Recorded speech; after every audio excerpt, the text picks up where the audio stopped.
This beautiful Tuesday morning in the Valley at AM 1150 and Law Talk with lawyers from FH&P. Mr. Herperger, you said, Phil, listen, I don't want to spend a huge amount of time on this referendum, but I did have a couple of thoughts I very quickly wanted to put into the context and into the conversation. Yep. Okay. Apple Box is yours. Oh, sorry. I wanted to talk a little bit today about seniors voting as a bloc. It's something that I did a bit of research on the internet, and it's amazing how the largest group of voters, the propensity to vote increases with age, and then it drops off. But the more as we get older, we tend to get more involved in politics and actually vote. We may not run, but we certainly vote. The largest group of voters, 55 to 64, and then it increases again from 65 to 74, and then it starts to drop off. 75 plus, people have more disabilities. There's more cognitive. There may be cognitive issues, vision, so they don't vote as much. And of course, I'm not sure that the politicians have figured this out, that the 75 plus are still a big block, and there's a lot more of them, and it's increasing all the time. By 2041, seniors will be 24% of the population. Yeah. I mean, that's amazing. It's a huge, and seniors really is anything from 60, 65 on, So it's a huge block. And I think if you look at the last federal election, there was targeting. I mean, they're starting to target the senior as a vote on block, because they have like a turnout rate of 70% from 45 to 54 vote, 25 to 34 years old, 50% turnout vote. But the reliable vote federally is 75% of the over 65 seniors plus. Yep. 75% of them vote. So it's a reliable vote. So if you're a politician, and these guys aren't stupid. I mean, we think they are. I was going to say, some days I'm not so sure. Well, that's true. Yeah. Yeah, we got it. Yeah. But, they're here to help. But they have a block there. And if you target those people, the seniors, especially down the road when 25% of the population is going to be over 60. But I think the biggest problem is that seniors somehow lose track of the message. And if there's anything through the Canadian Association of Retired People, CARP, now this is an organization that publishes a magazine, has an online webpage. Yep. It was bought by Moses Neimer because he recognized the power of this group, but it somehow doesn't still seem to get that cohesive force. Somehow it doesn't buy into the belief that we need to stick together, we need to vote together as a bloc, we need to flex those gray-haired muscles. Yeah, we seem to lose it somewhere along the way. Yeah, I think you're probably right. I don't know that, you can get elected. You can motivate people, and perhaps that'll happen. I mean, it seems to me that it's such a big bloc and it's so powerful. Not so much the numbers, but the fact that they turn out. A good example is municipal elections, and certainly in British Columbia, the turnout is like 24 to 50% turnout. I mean, it's abysmally low. But of that 25 to 50%, depends what city you're at. Guess who's voting? Seniors. Yeah, absolutely. Yeah. And so the senior voters are the ones that are getting out and voting, and not the younger people. But the seniors, they have so much power. But you're right. Like the last federal election, what wasn't discussed, which should have been discussed, especially for seniors, was a national pharmacare program. Right. And we need one. Totally. We do need, and we can afford it. I mean, we don't need to. These guys that all these MPs, they get all kinds of pharmacare. They're looked after. Thank you very much. Subsidized haircuts, subsidized lunches, but seniors. I mean, the seniors of that group has to say next federal election, okay, we need a national pharmacare. What is your stance on pharmacare, and are you going to put it in place? Absolutely, and none of this double talk, yes or no. And that's one of the problems, of course, with politicians is you can't get a straight answer out of them. But you and I could get off on a tangent on budgets and the amount of revenue that Ottawa controls and so on and so forth. But when I look at some of the stories and some of the editorial that I'm reading that effectively say that the Trudeau government is failing at a multitude of levels to even live up to the promises that were made. Somehow suggesting that budgets don't exist, that they're not going to be able to do it. Or they balance themselves. Yeah, exactly. Yeah. So, well, I think that there's a love affair right now, and you can do no wrong. Ongoing, but it eventually changes. Politics, we always turn on the politicians. 10 years of Stephen Harper, and people want him out. And, the policies were happy fine. to see the back of them. Happy to see the back of them in the mind of a lot of people. So there you go. And this guy, the selfies and all that, eventually they wear thin. But, the people that, seniors and people that listen to the message, they can spot it. But it takes a while. It does take a while. And I think that what really has to happen is the Conservatives need to get their collective act in order. They need to elect a leader so that then there becomes an opposing voice. Well, yeah, that has to happen. But I mean, is it Peter MacKay? I don't know. Who's it going to be? Nobody knows. I don't know if there's a big rush right now. I mean, the love affair is ongoing with Justin Trudeau, so it's not like we can. The love affair will carry on for quite a while. So I don't know that there's any mad panic to get a leader. The woman that's leading the. What's her name? Rona Ambrose is doing a good job. Rona Ambrose. She's doing a very good job. So I don't know that there's a, the love affair is ongoing. So eventually it'll wear thin. It did with his father. There's still a lot of people who would like to see a constitutional change within the Conservative Party, a change to the Conservative Constitution, allowing Ms. Ambrose to run. She says that she's not interested. But it's funny. But I do believe. So, but I think that this is what we're talking about is seniors as a voting bloc, and smart politicians will get the senior vote out. A good example was on the west side when the municipality or the city of West Kelowna, whatever they call themselves, city of West slipped through decided that they were going to build a new municipal hall, and people got up in arms. To the AAP alternative approval process. And so people got up in arms, and I would be really surprised if not most of the people who got out and voted no and got this new referendum going weren't seniors, taxpayers, and mainly a lot of them would have been seniors. I would buy that. Yep, and so I would buy that. And now what we got is, I think in the middle of September there's going to be a referendum, a yes or no vote. So I would expect that both sides are out there really, really trying to get out the senior vote because it's very, very critical. They vote, and a lot of the young people don't. So, and the seniors are the ones that say, "Well, hold it now. What do you mean? Where's this money coming from? How do we do this? And let's talk the double talk. Where's the money coming from? How much is it going to cost me? How much will it cost me?" And they're going to be the ones that'll carry it. I'm pretty sure. I just think that'll happen. Intuitively. Well, I think that, the statistics show that, the voter turnout municipally is really low, but of that turnout, you still get 75% of seniors vote. So they generally carry the vote on those municipal. People 55 on, when I say seniors, people 55 on are the ones that get out in municipal elections and seem to vote. So they have the most at stake. Yeah, they do, because they're the taxpayers. They've say retired to the Okanagan, and they're on a fixed income, a lot of them, and they're saying, okay, what's it going to cost me? Forget about all this nonsense about boulevards and new city halls and all these things for all these politicians. What's the bottom line? What is it going to cost me? And it's very, very basic. Most seniors, it's always, what's this going to cost me? How much is it? How much do I have to pay? Because they're not getting an increase in their pensions generally. They're on a fixed income. Maybe it goes up 2% a year. So when you start talking about increasing water rates or you increase taxes or whatever municipally, it affects them right away, and they want to know.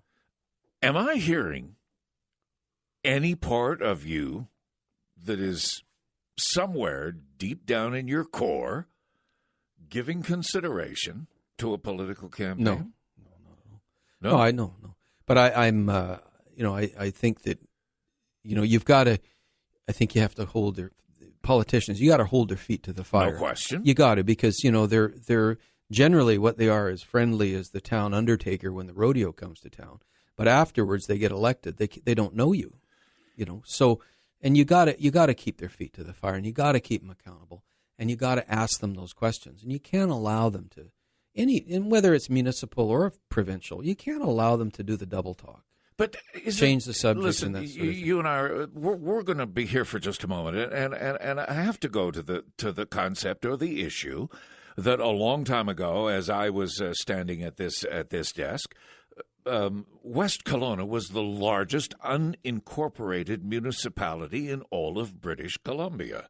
And so the choices were, do you want to become a municipal entity, legally entitled as a city of West Kelowna? Do you want to merge with the city of Kelowna, or do you want to preserve the status quo as the largest unincorporated municipality in Canada, as a regional district? So ultimately, the choice was create our own city, begin to build a new city. It isn't as easy as just, we'll build a city hall. It's the infrastructure, and they do need to build boulevards, and you do need to put sidewalks in place. And absolutely. You do need to create a waterfront down there along the waterfront. But I guess the thing is, I think for most seniors, most people certainly on fixed income, is they're going to say, well, how much is it going to cost? How are you going to do it? Are there any alternatives? Not just, okay, we're going to do this because we'll do it. That's not the way it works for most seniors. And, that's, as a group, they have a great deal of influence and a great deal of power. Whether they get out and exercise that power as a group is another matter. But, seniors do listen to, when there's a municipal election on of all age groups, the statistics show that they do get involved. Most of us don't. I've lots of municipal elections. I've never voted. Yeah. I just think, oh, my God, it doesn't matter and things. And it does matter to a lot of seniors. So as a group, they've got a lot of power. And as an articulate individual, there's almost an incumbent responsibility to people like you, sir, to stand up and to act as that cohesive voice that suddenly starts to lead the charge, if you will. Oh no, I'm just I like to see seniors who are involved and because it keeps them young, and if they're running their own affairs, they're running their own banking, they're not letting their kids do everything. That's good. All right. That's good. So getting involved in watching municipal politics is a good thing for seniors. We need to take a break. 250-862-2525. We are definitely not into the legal side of the conversation, as we often are here on Law Talk with FH&P. But there are some political considerations here, clearly, and Jim Herperger has had time to think about it, and I think is very clearly putting forward the case and suggesting to listeners of this program and to seniors in general, you have a responsibility that as things move forward and we head towards that middle of September referendum, you need to stand up and be counted. Otherwise, do not complain because it is on your shoulders, Mr. and Mrs. Senior. Back in a moment. Law Talk in conversation with Jim Herperger from FH&P Lawyers, where they have a team of lawyers, no matter what area of responsibility, challenges, and concerns. As far as Mr. Herperger is concerned, much of his practice revolves around seniors and the issues that are related to seniors, which indirectly is why we kind of ended up in the conversation that we have this morning, because seniors need to take charge of their lives. Absolutely. It's not. I'm 60. Oh. 60, it's okay. It's okay. I'll be 60, 64 next month. He was choking on the number there. Yeah. I can't believe. He was having a hard time saying I never thought I'd get this old. Right. And I always thought 64 or 65 was terribly old. But anyway, I think that most seniors, the ones that I find in my practice that are really healthy and enjoying their lives are the ones that are engaged and they're taking part and they're doing things and they're out and they're active and they're getting some exercise, but their mind is working and they keep their mind working and they're involved in reading the paper, getting out to politics. I mean, they're involved in the life of the community. The life of the community. And I have clients who are court watchers. They go to the court and they sit there and watch court. and they're really involved in it, and they're really interested, and they're bright. It's great. It's good for them. Those things are so important. So voting is another thing that's really important for people. It's to get engaged. And I mean, I'll give you an example. To be politically active. To be politically active. I had a client tell me that was talking about this thing on the west side they're talking about building a new city hall for it's about $17 million, and they're going to take $7 million from reserves. And at the same time, the West District, or whatever you call it, the city of West Kelowna, has to redo a lot of the water lines and water infrastructure to the tune of $54 million. Right. And this client said, well, hold it now. Which is more important? And why are you taking money from reserves for a city hall? Why don't you just wait? There's $54 million for water lines. You have to do it. That's not a choice. You can't say, well, we'll wait. You have to do it. And so what are they saying? Well, it's all over the place. And this guy said, he's getting you're not getting a clear answer from the city where this money, how they're going to do it. And they're saying things like, well, it's from a different source. Well, it isn't. Right. Like he said, well, hold it. It's either taxes or it's water rates. But water rates are taxes. So you're going to triple water rates or you're going to raise taxes. But don't pander to me and tell me, don't worry, old guy. It's okay. We're not going to increase your taxes, but we're going to triple your water rates. So what do you say? What do you say? And this is a valid question, and it's said with no malice of forethought. Yep. What do you say to people who basically are suggesting that city hall is being envisioned as the center point to a new civic center? Yeah, I don't know. What I'm saying is, what my point is right. And I'm not in favor of it. I'm not in favor of what they're planning to do, quite obviously. I mean, I think, $54 million of water lines is way more important. But my point is that, I want seniors on the west side to get involved, and, you vote however you want to. Wake up, get involved. Yeah, get involved. Wake up, and it's be aware. Good to be involved and put their feet to the fire and ask those questions and turn out to the town meetings and turn out to it. And if you're living in a senior's place, find out how to get to the vote. Is the seniors establishment going to have a bus service, a shuttle to the state to vote? And if it's not, raise hell, because you should be. Right. And every bloody seniors place on the west side should make available a bus service to people to get out and vote. Well, of course they should. Just because you're old and you're living in a senior's place doesn't mean you can't vote, right? So what you're saying is that each of those senior centers that have their own personalized transportation with the big logo on the side, that those buses should be running a regular shuttle. And I imagine they will. I would right. expect that they'll do the honorable thing and make sure that it's available, just like they would, say, for a federal or provincial election. Right. But it's good stuff. I mean, this is interesting stuff, especially when you don't have a big turnout. And, the seniors can be the ones that can control the vote. They'll vote. If you hit 24 or 25 or 30% turnout and that 75% of seniors vote, guess who's going to run that? Who's going to make that determination next month? And more to the point, the politicians are going to have to phrase or parse or bracket or prepare to answer those questions and basically have the plan and the strategy out there ahead of time. Oh, absolutely. Yeah. I mean, they've got to be, more thought. More thought, deeper thought. And up front. And, it's all about numbers, especially when you come to seniors. It's about numbers. Yeah. What, how much is this going to cost and how's it going to affect me? And it doesn't matter if you're in a senior's place or you're living in a single family dwelling. If taxes go up or water rates go up, they go up, and you're going to feel it. And if it's $54 million for a city hall and it's $50 million for a water plan, that's $100 million. And it's I don't know, 54 and 17 or something, or 54 and 20. So it's a lot of money. But those questions should be asked. I just find it fascinating when you look at voter turnout in Canada, provincially, federally, municipally. I mean, the turnout federally is better. And this last federal election, the turnout was better.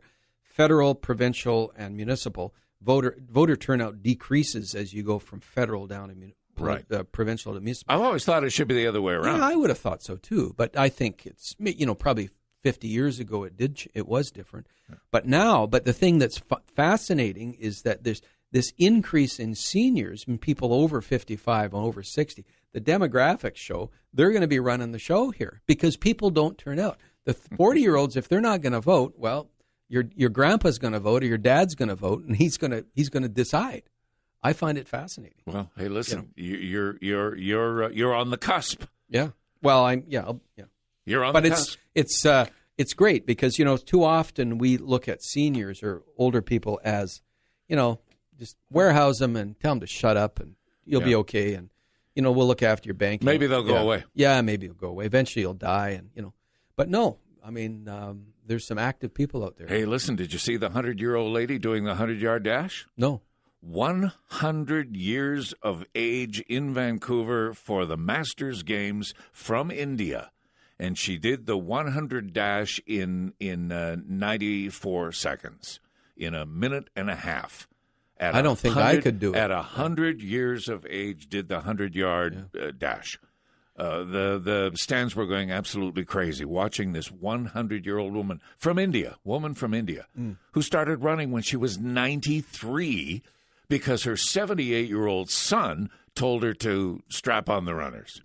So there's an example of healthy living. I was going to mention I was contacted by one of the provincial politicians. There was some sort of a town hall meeting they're doing with one of the MLAs, I think, is about seniors issues or something.